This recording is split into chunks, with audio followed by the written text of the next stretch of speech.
So we know Germany has an energy crisis, and by now this isn't a shocker, but their solution to this is really bizarre. They are going full Greta Thunberg and they are embracing the power of renewable energy.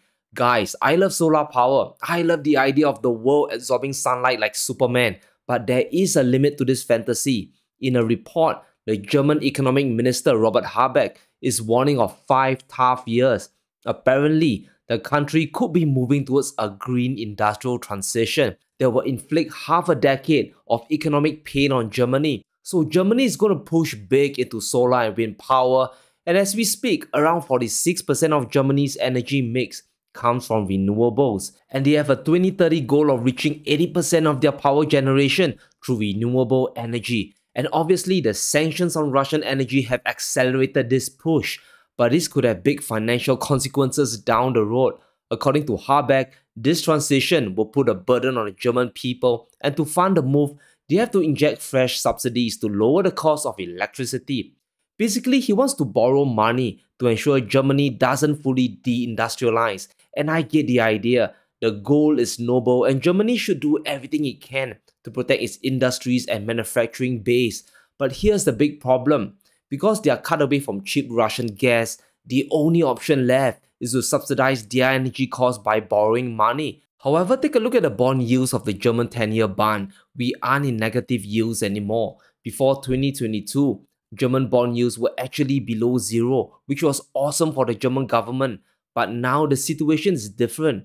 Borrowing costs are well above 2.5%, which is at a 10-year high. And this means borrowing will put Germany on the path of deficit spending with a higher debt burden. And what Germany is doing is a big gamble. They are hoping for solar power costs to be lower by the end of 5 years so that their industry can just crank up production. But this comparison has to be done with the rest of the world. If America or China can generate cheaper electricity with or without solar power, then German industries will still suffer. So Germany has a tough choice to make. Do they choose debt or deindustrialization? I take aluminum producer Spera for example. They are shutting down their Rheinwerk plant in Germany. The smelting cost to manufacture aluminum is just too expensive.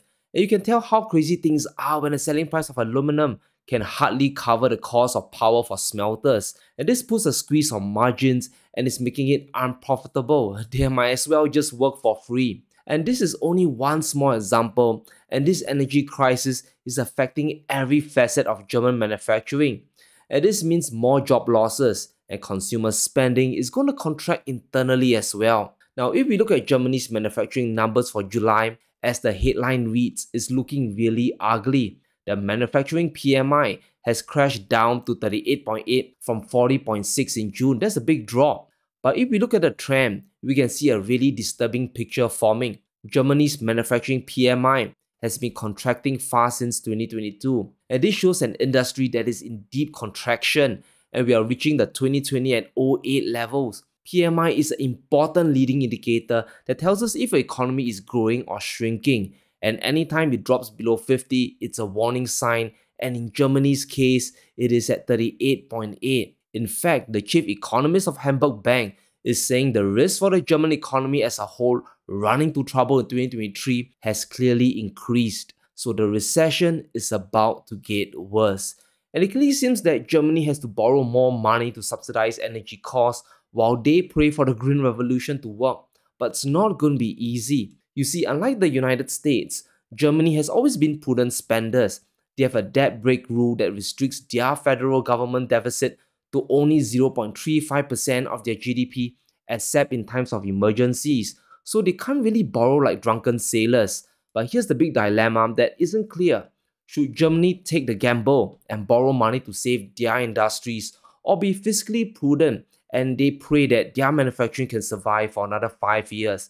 Now, I don't have the answer, but my guess is that they'll take the first gamble and ramp up deficit spending. It's like a double or nothing bet, and there isn't much choice here. The effects of Germany's industry collapse are already showing, and it isn't really pretty. It isn't me predicting doom and gloom, guys, but the IMF themselves forecasting pain for Germany. According to them, Germany is going to suffer a 0.3% drop in GDP for the whole year. In fact, Germany is expected to perform the worst out of the entire G7 group. Even the UK, with their inflation crisis has been upgraded for growth. So the economic war, to no one's surprise, has affected Germany the worst, with America being the most resilient. And the big problem Europe has is that money isn't flowing to their economy. Germany's ability to attract investment is literally crashing.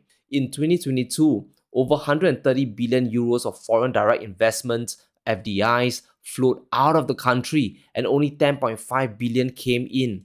And where did all that money go? It went to America, it went to China, because the conditions to manufacture and set up shop there are much more attractive. Now, the cost of energy in China is cheaper, while you get flooded with subsidies in the United States. So the situation gets worse for the everyday investor as well. Right now, the yields between US bonds and EU debt have hit the highest level of 1.6%. And that means investors will enjoy a higher yield lending money to America even though their debt just got downgraded. I know it's insane, but this is the reality. Remember that Janet Yellen is selling $1 trillion more of US bonds, so this will lure in more investors that are chasing yield. And why is this happening? Because inflation in the United States has dropped to 3%. In contrast, the EU's inflation rate is 5.5%, while Germany's inflation is around 6.2%. And this means interest rates in the Eurozone will likely climb further for Germany and EU bonds compared to US treasuries. So European bond values are going to get hammered further, but the Federal Reserve is almost done with its hiking cycle. Powell probably has only 1 or 2 more rate hikes left, so it's a smarter move for investors to pile more into US bonds than German debt. And what does this do? It jacks up the borrowing costs for Germany and the rest of Europe. So Germany is trapped with a very tough decision. Borrowing costs are going to shoot up, which will put Germany in further debt if they choose to borrow money. Now, if Germany does deficit spending and if they misallocate investments, they could end up with a bigger inflation problem without saving German industry. They are essentially facing an impossible choice, caught between the devil and the deep blue sea. But even if Germany wants to push into renewables, there's one market they can't decouple from, and that is China.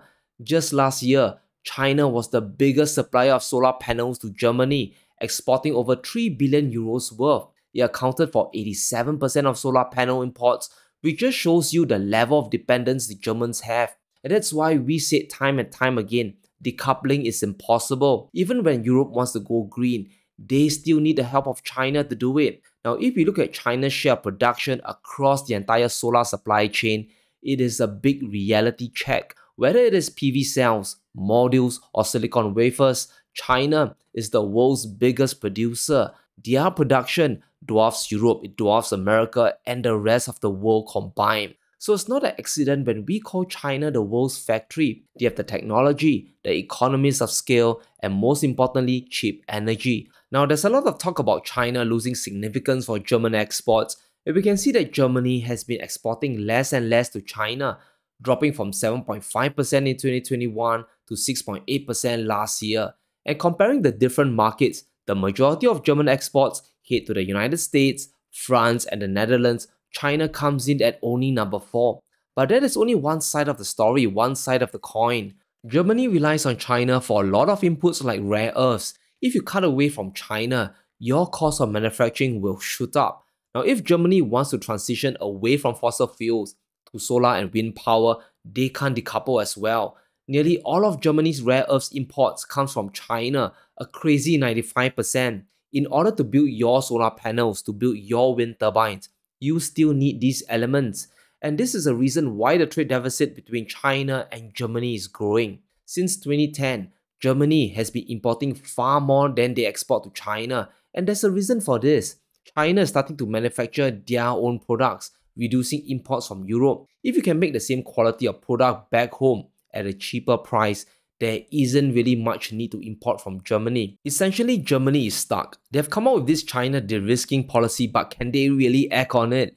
Even if Germany borrows money to fund the green transition, they still need to allocate money efficiently, and that means buying stuff from China. Now, here's the interesting thing. We know Germany is the beating heart of Europe, but if they can't save their industries, their economy will start to shrink. This year, the German economy is expected to contract by $12 billion, but countries like Italy, Spain, and France will grow by at least $16 billion. That is an enormous gap considering Germany was on top of the pack for decades. While Germany is looking to decouple from China, other European countries are stepping up to the plate. We have France moving to work closer with China to access their markets and also admitting that decoupling is virtually impossible. And if this trend continues of Germany deindustrializing, we could see countries like France overtake them in the future. So Germany has a deadly dilemma.